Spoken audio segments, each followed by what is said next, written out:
Hello friends. So ह्या व्हिडिओमध्ये आपण BMS युनिव्हर्सिटीसाठी संस्कृत सब्जेक्टमध्ये जी काही ब्लू प्रिंट आहे, म्हणजे जे काही युनिव्हर्सिटीमध्ये कोणत्या टॉपिकवर काय क्वेश्चन येऊ शकतात आणि कोणता टॉपिक हा जास्त इम्पॉर्टंट आहे, सो हे बघणार आहोत. सो सर्वात आधी ज्या चॅनलला नवीन असतात त्या चॅनलला सबस्क्राईब करून घ्या, कारण या चॅनलवर तुम्हाला BMS रिलेटेड एव्हरी इन्फॉर्मेशन ही मिळणार आहे.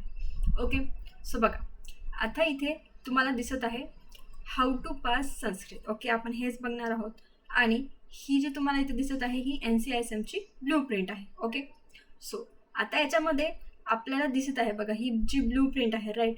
सो याच्यामध्ये डायरेक्ट तुम्हाला इथे सांगितलेलं आहे की MCQ म्हणजे मल्टिपल चॉईस क्वेश्चन्स हे कोणकोणत्या टॉपिकमधून येणार आहे, आणि जे सांगितलं आहे याच्यातूनच MCQ हे येणार आहे, दुसऱ्या कोणत्याच टॉपिकमधून नाही येणार. ओके, सो त्याचे टोटल 20 क्वेश्चन असतात. फर्स्ट बघा, संस्कृतचा 2 पेपर असतात, राईट. 100 मार्क्सचे 2 paper, part 1 part 2. Okay, so part 1 मध्ये बेसिकली जे काही ग्रामर आहे संस्कृतचं ते असतं, राईट. आणि जे काही पार्ट 2 आहे त्याच्यामध्ये संस्कृतचे रायटिंग स्किल असेल किंवा दुसऱ्या कोणत्या जे ट्रान्सलेशन असेल. ओके, सो ते त्याच्यामध्ये असतं. ठीक आहे, आता MCQसाठी कोणते टॉपिक्स आहे इम्पॉर्टंट बघा. आता 1 मार्क इच आहे, ठीक आहे. आणि मस्ट नो पार्ट 15 MCQ येणार आहेत मस्ट नो मधून, आणि डिझायरेबल टू नो मधून 3 क्वेश्चन येतील, आणि नाईस टू नो मधून 2 क्वेश्चन येतील MCQचे. ओके, हे बघा ब्लू प्रिंटचं तिथे लिहिलेलं असतं. तुम्ही जर सिलेबस बघितला असेल तर तुम्हाला माहीत असेल. ओके, सो आता बघा, आता याच्यामध्ये दिलं आहे की टॉपिक 1 पासून ते टॉपिक 5 पर्यंत ऑल जे काही आहे, आणि टॉपिक 11 पर्यंत. सो 1 पासून ते 11व्या नंबरच्या चॅप्टरपर्यंत सर्व आपले MCQ हे येणार आहे.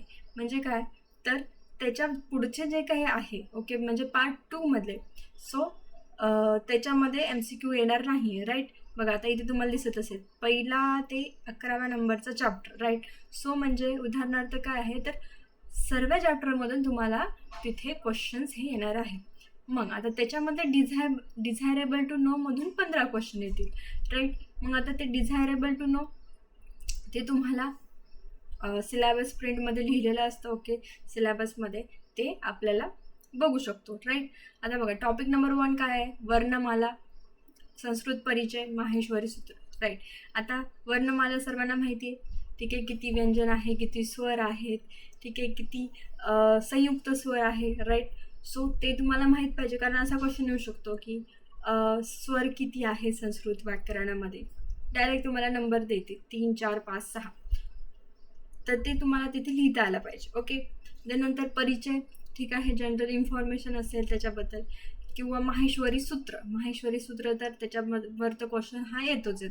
सो ते तुम्हाला पाठ पाहिजे, आ इ उन, ठीक आहे. सो ते तुम्हाला ट्रिक केली असेल तर ठीक आहे, नाही तर नाही. बघा, याचे सर्वांचे व्हिडिओ ऑलरेडी आहेत चॅनलवर, तुम्ही ते जाऊन व्हिजिट करा. तुम्हाला इझी वेमध्ये हे वर्णमाला, इंट्रोडक्शन, माहेश्वरी सूत्र हे इझिली तुम्हाला हे समजून जाणार आहे. ओके, आणि जर याच्या नोट्स जरी पाहिजे असतील तरी ह्या शॉर्ट नोट्स अवेलेबल आहे याच्या, म्हणजे तुम्ही एका दिवसामध्ये तुमचं 2-3 वेळेस रिव्हिजन होऊन जाईल अशा नोट्स आहेत माझ्या.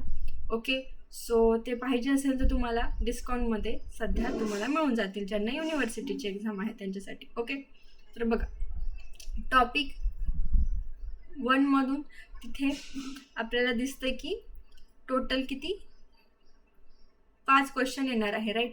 बघा, इथे 5 वेळेस टॉपिक 1 दिलेला आहे, म्हणजे 5 MCQ येणारच आहे must. Okay, then topic number 2 मध्ये त्याचे देखील 5 क्वेश्चन येणार आहे. संज्ञा तर तुम्हाला माहीत आहे, हे MCQचेच क्वेश्चन आहे, चॅप्टर्स आहेत, ठीक आहे. फर्स्ट चॅप्टर आणि सेकंड चॅप्टर, याच्यावर SAQ LAQ काहीच येत नाही. ओके, देन नंतर आहे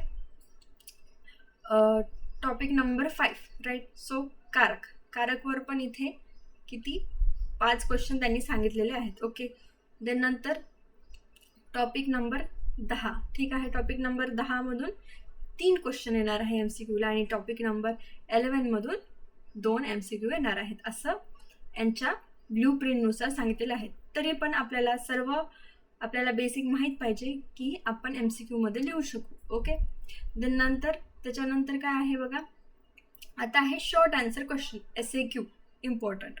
5 मार्काला 1 क्वेश्चन असणार आहे, टोटल 8 क्वेश्चन. सो आता याच्यामध्ये काय आहे मेन तर बघा, टॉपिक 6 म्हणजे टॉपिक 6 कोणता आहे, संधी. सो याच्यामध्ये जे काही संधी आहे राईट, सो संधी ज्यांना ज्यांना येते त्यांना चांगली गोष्ट आहे, ज्यांना नाही येत त्यांनी माझे लेक्चर्स बघा, त्याच्यामध्ये तुम्हाला सोप्या भाषेमध्ये समजून सांगितलेलं आहे. ओके, नोट्स देखील आहे माझ्याकडे अवेलेबल संधीचे, समासचे. ओके, बघा आता टॉपिक 6मध्ये जे काही संधी आहे त्याच्यामध्ये क्वेश्चन कसा येईल की संधी ओळखा आणि त्याच्यामध्ये जे काही तुम्हाला एक्झाम्पल दिलेलं असेल पेपरमध्ये तर त्याचं तुम्हाला संधी सॉल्व करायची असेल.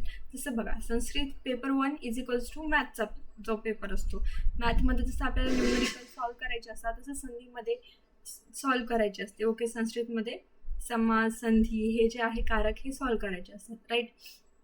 त्यानंतर याच्यामध्ये तुम्हाला 5 क्वेश्चन येतील एका मार्काचे. ठीक आहे, त्याच्यानंतर आहे टॉपिक नंबर 7 जो आहे समास राईट. सो याच्यामध्ये पण काय, विग्रह, वाक्य, समस्त पद व लिखत, म्हणजे जो काही समास आहे त्याला तोडायचा आहे. ठीक आहे, त्याचा अर्थ लिहायचा आहे आणि वापस त्याला सॉल्व करायचा आहे, आणि कोणता समास आहे त्याचा टाईप लिहायचा आहे. ओके, हे सुद्धा 5 क्वेश्चन एक मार्काचे, असे आपले 5 क्वेश्चन राईट. नंतर टॉपिक 4 मधून येणार आहे आपल्याला टॉपिक 4 काय, अव्यय. ओके, सो अव्ययमध्ये काय येणार आहे की रिकाम्या जागे येतील. सो त्याच्यामध्ये आपल्याला आणि ब्रॅकेटमध्ये तिथे अव्यय दिलेले असतील, मग आपल्याला बरोबर रिकाम्या जागेमध्ये ते अव्यय प्लेस करायचे आहेत आणि ते आपल्याला परत लिहायचं आहे. ठीक आहे, फक्त रिकाम्या जागेचा फक्त ते एक शब्द नाही लिहायचा, पूर्ण रिकामी जागा तिथे लिहायची असते. ठीक आहे, नंतर बघा SAQ अजून कशातून येणार आहे, टॉपिक 8 मधून. 8वा टॉपिक कोणता आहे, शब्दरूप. ओके, बऱ्याच जणांनी शब्दरूप बऱ्याच जणांना पाठ असतीलही. ओके, जे बेसिक शब्दरूप आहे राईट, अकारांत, इकारांत, ठीक आहे, उकारांत. सो याचे बेसिक एक तरी तुम्ही शब्दरूप तुम्ही लक्षात ठेवा राईट, कारण हेच तिथे बेसिक तुम्हाला लक्षात असलं तर तुम्ही त्याच्यावरून दुसरे तयार करू शकता. ओके, सो तिथं देखील तुम्हाला एक शब्द येईल आणि त्याचा तुम्हाला शब्दरूप तुम्हाला तिथं लिहायचं आहे, ओळखून लिहायचं आहे. ओके, सो हे 5 येतील एक मार्काचे. नंतर अजून SAQ येणार आपल्याला टॉपिक 3 मध्ये. टॉपिक 3 काय आहे, उपसर्ग. ठीक आहे, म्हणजे काय तर उपसर्ग म्हणजे त्याला सफिक्स, प्रिफिक्स काय लावायचं आहे राईट. सो ते सुद्धा तुम्हाला रिकाम्या जागा येतील किंवा काही वर्ड्स येतील, सो ते ओळखायचं आहे तुम्हाला. ठीक आहे, त्यानंतर टॉपिक नंबर 10 आणि 11 मध्ये, त्याच्यामधून बघा 10 आणि 11 काय, प्रत्यय आणि विशेषण, विशेष. ठीक आहे, हे सुद्धा तुम्हाला येणार आहे. क्वेश्चन येईल की याचा प्रत्यय लिहा. ठीक आहे, किंवा येईल तुम्हाला विशेषण, विशेष लिहा. याचे देखील तुम्हाला लेक्चर अवेलेबल आहे यूट्यूबवर. एक स्वतंत्र प्लेलिस्ट आहे, Sanskrit first year BAMS detail syllabus. Okay, so त्याच्यामध्ये प्रत्यय सुद्धा शिकवलेला आहे. ते इझी वेमध्ये आहे, कोणत्याच चॅनलवर तुम्हाला मिळणार नाही इतक्या इझी वेमध्ये तिथे दिलेलं आहे राईट. देन नंतर आहे टॉपिक नंबर 9. ठीक आहे, काय आहे, धातुरूप. ओके, सो धातुरूपमध्ये काय आहे, तर क्वेश्चन बघा, धातुरूपाने जसं शब्दरूपाने होतं तसं धातुरूपाने, म्हणजे एक धातू दिलेला राहील, एक वर्ड, आणि त्याचा आपल्याला धातुरूपाने कोणता आहे. ठीक आहे, किंवा असं येईल की याला याच्यातून कन्वर्ट करा. सो ते आपल्याला करता आलं पाहिजे. याचं देखील तुम्हाला बेसिक धातुरूप जे काही आहे बेसिक 3 तरी तुम्ही पाठ करून जा. ठीक आहे, कारण त्याच्या बेसिसवर तुम्हाला दुसरे चेंज करता येऊ शकतो. देन अजून SAQ येऊ शकतो बघा आपल्याला टॉपिक नंबर 5 आणि 6. 5 कोणता आहे, कारक, आणि 6 कोणता आहे, संधी राईट. बघा आता याच्यामध्ये कसं आहे बघा, काय कसा क्वेश्चन येईल की श्लोक येईल तुम्हाला. ठीक आहे, त्याचा कारक संबंध लिहायचा आहे आणि त्याचा अर्थ सुद्धा लिहायचा आहे राईट. ठीक आहे, आता हे जे श्लोक आहे हे याच्यामधून येणार आहेत, म्हणजे काय आपल्या सिलेबसमधून, जसं आयुर्वेदाची आहे अष्टांग आणि चरक, त्याच याच्यामधल्या याच्यात श्लोक येणार आहे. यांनी डायरेक्ट इथे लिहिलेलं आहे, सिलेबसमधूनच येणार आहे. ओके, सो म्हणजे तुम्हाला एक श्लोक येणार आहे आणि त्याच्यामधला आपल्याला कारकला अंडरलाईन करायचा आहे, म्हणजे तिथे तो कारक लिहायचा आहे आणि कारक लिहिल्यानंतर तो कोणता कारक आहे. ठीक आहे, सो जे काही कारक आहेत 7, सो ते आपल्याला तिथे ओळखता आले पाहिजे. त्याचा देखील व्हिडिओ आहे चॅनलवर, तुम्ही बघा, तुम्हाला सर्व संस्कृत हे बेसिक जे आहे ते तुम्हाला समजून जाईल. ओके, सो हे आपले SAQ झाले, कळाले SAQ कोणकोणत्या टॉपिकवर येणार आहे. हेच जे आहे याच्यावरूनच तुम्हाला SAQ येणार आहे, याच्या बाहेर पेपर जाऊ शकत नाही, आणि जर गेलाच तर 5-6 मार्काचा जाऊ शकतो. बाकी सेम सगळं इथूनच येणार आहे, कारण हे NCISMचं आहे ब्लूप्रिंट. ओके, त्यानंतर आहे आता लॉंग आन्सर क्वेश्चन. आता LAQ काय येणार आहे, तसंच सेम. तर सेम कसं, टॉपिक 8 आणि 5. टॉपिक काय 8 आणि 5, ठीक आहे. शब्दरूप आणि कारक. ओके, सो काय तसंच येणार आहे की तुम्हाला वर्ड, एक सेंटेन्स दिलं जाईल, त्याच्यामधला कारक ओळखायचा आहे आणि मग त्याचं शब्दरूप लिहायचं आहे. सो हे तुम्हाला 5 क्वेश्चन असतील आणि 2 मार्काला 1 क्वेश्चन, म्हणजे असे झाले 10 मार्क्स, राईट. बघा, तेच मी म्हणते, कारण आपल्याला पेपर 1मध्ये थेरी काही इतकी लिहायची नाही आहे, आपल्याला फक्त ते सॉल्व करत जायचे. मग तुमचं जर एक क्वेश्चन म्हणजे 5 मार्काचा क्वेश्चन जर एका पेजमध्ये जरी संपला, पण तुम्ही त्याचं उत्तर प्रॉपर लिहिलंय, तर मग तुम्हाला 5 पैकी 5 मार्क देतील, ठीक आहे. आणि 10 मार्काचा LAQ जरी तुम्ही 2 पेजमध्ये संपवला किंवा 1.5 पेजमध्ये संपवला, पण त्याचा आन्सर तुम्ही ॲक्युरेट लिहिलेला आहे, तरी तुम्हाला 10 मार्क मिळू शकतात. हा इथे तुम्ही आउट ऑफ घेऊ शकता, केव्हा, जर तुम्ही ॲक्युरेट सॉल्व केलं तर, ठीक आहे. मग तुम्हाला त्याचं प्रत्येक गोष्ट लिहावं लागेल, ठीक आहे, सॉल्विंगची मेथड वगैरे सर्व. ओके, नंतर आहे टॉपिक नंबर 7, ठीक आहे, तो आहे समास, राईट. समास पण तुम्हाला येतील, ठीक आहे. सो ते सुद्धा तुम्हाला त्याचा आता विग्रह करायचा आहे, म्हणजे समास एक देतील तुम्हाला, राईट. मग त्याचा तुम्हाला विग्रह करता आला पाहिजे, सॉल्व करता आला पाहिजे, त्याचा अर्थ लिहायचा, कोणता समास आहे त्याचा टाईप लिहायचा साईडला, आणि मग त्याला सॉल्व करत करत ॲन्सर आणायचं, ठीक आहे. त्यानंतर आहे टॉपिक नंबर 6, ठीक आहे. आता याचं देखील काय आहे, संधी, सेम ॲज समास. त्याला सॉल्व करायचं, त्याचा अर्थ लिहायचा, त्याचं सॉल्व करत करत लास्टला ॲन्सर आणायचं. ओके, त्याचं टाईप लिहायचं आहे संधीचा. संधीचे टाईपसुद्धा लक्षात ठेवा, कोणती संधीचा कोणता टाईप आहे, कोणता समासचा कोणता टाईप आहे. एक्झाम्पल तेच येणार आहे जे सिलेबसमध्ये आहे, ते संधी तुम्हाला ऑलरेडी शिकवलेली आहे, ठीक आहे. नंतर आहे टॉपिक नंबर 5, 9 आणि 10. काय आहे, कारक, धातुरूप आणि प्रत्यय. ओके, सो आता याच्यामध्ये तुम्हाला येणार आहे, बघा, एक सेंटेन्स येईल तुम्हाला, राईट. सो त्याच्यामध्ये तुम्हाला त्या शब्दाचं असं सांगण्यात येईल की या शब्दाला हा प्रिफिक्स लावा, म्हणजे हा प्रत्यय लावा. बघा, आता इथे आहे तव्य, तुमून, लप्य, त्वक्त, शत, शानश्च, राईट. सो हे जे प्रत्यय आहे ते लावायला सांगतील किंवा प्रत्यय ओळखायला सांगतील, ठीक आहे. आणि नंतर काय, वाच्यप्रयोग. आता हे आहे इम्पॉर्टंट, ठीक आहे. सो हे कसं आहे की बघा, आपण जसं ॲक्टिव्ह वाईज पॅसिव्ह वाईज करत होतो इंग्लिश ग्रामरमध्ये, राईट. सो तेच आहे सेम हे वाच्यप्रयोग संस्कृतमधलं, ठीक आहे. मग हे पण तुम्ही लेक्चर बघून घ्या, ठीक आहे. देन एवढंच आहे पेपर 1मध्ये, काहीच नाही. याच सगळ्या टॉपिक्समध्ये हे प्रश्न जो हा येतो, याच्या बाहेर कोणतं जात नाही. एक्झाम्पलसुद्धा बुकमध्ये जे आहे, जे मी शिकवले आहे व्हिडिओमध्ये, त्याच्यापैकीच येतील, दुसरे कोणतेच येणार नाही आहे, ठीक आहे. एखादा दुसरा आला तर येईल श्लोकामधला. ओके, श्लोक आता आपण केलेलेच आहेत ऑलरेडी, ठीक आहे. बघा, मी काय म्हटलं होतं, श्लोक का इम्पॉर्टंट कशासाठी आहे, कारण तुम्हाला संस्कृतमध्ये देखील श्लोकाचा इम्पॉर्टन्स पडणार आहे, ठीक आहे. देन नंतर आहे बघा पेपर 2.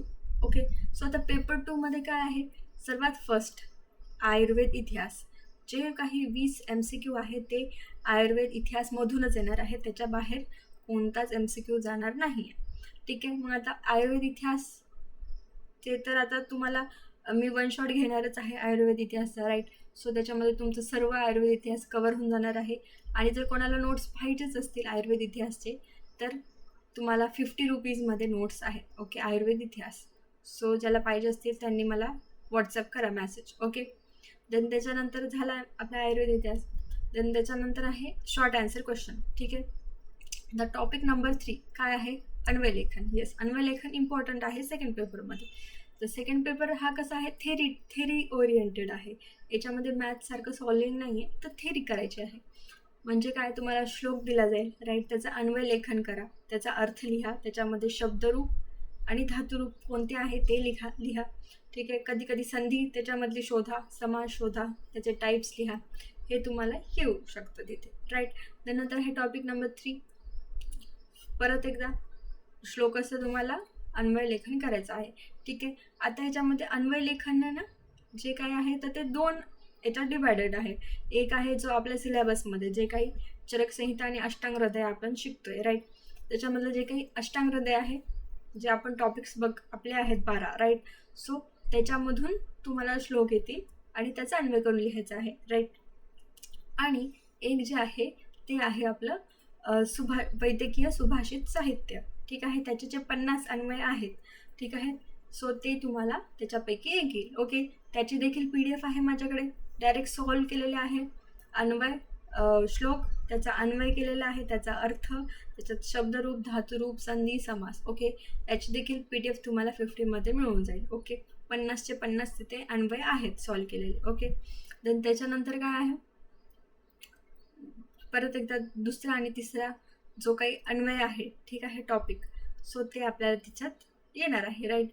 देन नंतर आहे टॉपिक नंबर 3 आणि 4, प्रयोग विपरिणमयत. म्हणजे काय तर हेच वाच्यप्रयोग, आपण जो इथे वाच्यप्रयोग केला होता सो तोच तिथे आहे, म्हणजे ॲक्टिव्ह टू पॅसिवाइज. याचा तो जो रूल आहे 131 राईट आणि 211 असंच काहीतरी त्याचा रूल आहे राईट. सो तो तुम्हाला रूल बघून घ्या एकदा काय आहे तो. ठीक आहे, त्यानंतर आहे टॉपिक नंबर 2 वर SQ येणार आहे. टॉपिक नंबर 2 काय आहे, परिभाषा. ठीक आहे, टिप्पणी लिखत. म्हणजे काय तर आपल्याला एक टॉपिक दिला जाईल राईट. सपोज त्रिदोष, ठीक आहे, सप्तधातू असं तुम्हाला दिलं जाईल, त्रिदोष. मग त्रिदोषचा तुम्हाला परिभाषा लिहायची आहे.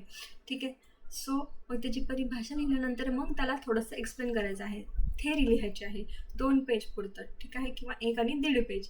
मग त्याचा आपल्याला SQला तो क्वेश्चन येऊ शकतो. ओके, त्यानंतर आहे टॉपिक नंबर 1, शब्दस्य निरुक्ती तथा पर्याय. म्हणजे काय, निरुक्ती आणि पर्याय येणार आहे. आता काय येणार आहेत, आता त्यांच्यावर डिपेंड आहे. एक तर ते 5 तुम्हाला निरुक्ती लिहायला सांगतील किंवा 5 याचे पर्याय लिहायला सांगतील, काहीही ते सांगू शकतात. ओके, त्याचं देखील व्हिडिओ आहे अपलोडेड, ते तुम्ही बघू शकता. ओके, त्यानंतर आहे संस्कृत भाषा अनुवाद. आता हा इम्पॉर्टंट आहे. म्हणजे तुम्हाला काय येणार आहे की सर्वात पहिले एक मराठीमध्ये किंवा इंग्लिशमध्ये जो कोणती तुमची लँग्वेज आहे त्याच्यामध्ये तुम्हाला एक पॅराग्राफ येणार आहे किंवा गोष्ट येईल काहीतरी, आणि त्याचं तुम्हाला संस्कृतमध्ये ट्रान्सलेशन करायचं आहे, कन्व्हर्जन करायचं आहे. ओके, सो मग आता हे कन्व्हर्जन तुम्ही केलं की मग तुम्हाला तिथे 5 मार्क आउट ऑफ पडतील. कारण बघा, लिमिटेड लाईन्स असणार आणि लिमिटेड तिथे आपल्याला लिहायचं आहे, त्याला आपल्याला एक्सटेंड वगैरे काही करायचं नाही आहे. ओके, सो याच्यामध्ये तुम्हाला स्कोरिंग जास्त आहे संस्कृतमध्ये. ओके, त्यानंतर आहे मातृभाषा अनुवादात. म्हणजे काय तर संस्कृतमध्ये काहीतरी दिलेलं जाईल पॅराग्राफ आणि त्याला आपल्याला आपल्या मदर टंगमध्ये ट्रान्सलेट करायचं आहे. ओके, हे तर तुम्ही करू शकता. ओके, त्यानंतर LAQ. आता LAQसाठी कोणते क्वेश्चन येऊ शकतात बघा. परत एकदा सारांश लिहिणे. ठीक आहे, जे काय समरी आहे गोष्ट. मग आता बघा, ज्या काही 5 पंचतंत्रच्या कथा आहेत. ओके, सो त्या तुम्ही वाचून जा, त्याचा अर्थ समजून जा, त्याचे सारांश ॲटलिस्ट बघून जा. ओके, तुम्हाला ते समजून जाईल राईट. नंतर काय, अधोदत्त नाम टिप्पणी. टिप्पणी म्हणजे तेच की तुम्हाला एक टॉपिक दिला जाईल, त्रिदोष, त्रिमल टाईप. सो ते तुम्हाला लिहिता आलं पाहिजे त्याच्यावर. ओके, देन जसं आपण निबंध लिहितो, ठीक आहे, टिप्पणी, ठीक आहे, तसं आपल्याला तिथे लिहायचं आहे, डिस्क्राईब करायचं आहे बेसिकली. देन नंतर आहे म्हणजे तिथे तुम्हाला क्वेश्चन विचारले जातील आणि त्याचं तुम्हाला उत्तर लिहायचं आहे. ओके, आणि परत एकदा निरुक्ती आणि पर्याय लिहायचा आहे. ओके, हा बघा याच्यामध्ये काय येणार आहे, 2 क्वेश्चन येतील असे. सपोज LAQमध्ये सेकंड क्वेश्चन आहे, सेकंड क्वेश्चनमध्ये अजून त्याचे 2 क्वेश्चन बनवले जातील, अ आणि ब. ओके, सो असे तुम्हाला तिथे 5-5 मार्काला 10 मार्काचं विचारू शकतात. देन नंतर आहे आपला डबल एकदा श्लोकस्य परिच्छेद विग्रह वाक्य करायचं आहे, अन्वय वाक्यार्थ शास्त्रार्थ लिखायचं आहे. म्हणजे तेच की अन्वय लेखन आपल्याला तिथे करायचं आहे. ओके, सो मेन काय आहे सेकंड पेपरमध्ये, अन्वय लेखन. ओके, अन्वय लेखन हे डायरेक्ट आपल्याला अर्धा पेपर अन्वय लेखनवर आहे सेकंड पेपर संस्कृतचा. आणि आता याची PDF पाहिजे असेल तर मला तुम्ही मेसेज करा. आयुर्वेद इतिहासची सुद्धा मिळून जाईल. आयुर्वेद इतिहासची तेवढी PDF केली तुम्ही 25 पेजेसची तर तुम्हाला, आणि त्याच्यामध्ये हायलाईट केलेलं आहे. ओके, सो तुम्हाला आउट ऑफ याच्यामध्ये 20 पैकी 20 देखील मिळू शकतात MCQमध्ये. ओके, आपण त्याचा 1 शॉट पण घेणार आहोत. ओके, सो काही डाऊट असतील तर तुम्ही विचारू शकता. बघा, हा आपला संस्कृत सब्जेक्ट आहे जर बघायला गेलं तर इझी आहे, हार्ड नाही आहे संस्कृत. त्याला जर आपण बरोबर फॉर्म्युले लक्षात ठेवले संधी समासचे, ठीक आहे, आणि परत जे काही वाच्यप्रयोग आहेत त्याचा आणि अन्वय लेखनाचा, सो बाकी सगळं इझी आहे. ओके, प्रॅक्टिस करा, माझे लेक्चर्स बघा, लेक्चर्समध्ये खूप इझी वेमध्ये सांगितलेले आहे. ओके, व्हिडिओ आवडला असेल तर लाईक करा आणि चॅनलला सबस्क्राईब करून घ्या. ठीक आहे, नेक्स्ट याच्यामध्ये आपण दुसऱ्या सब्जेक्टचं बघूया. थँक्यू.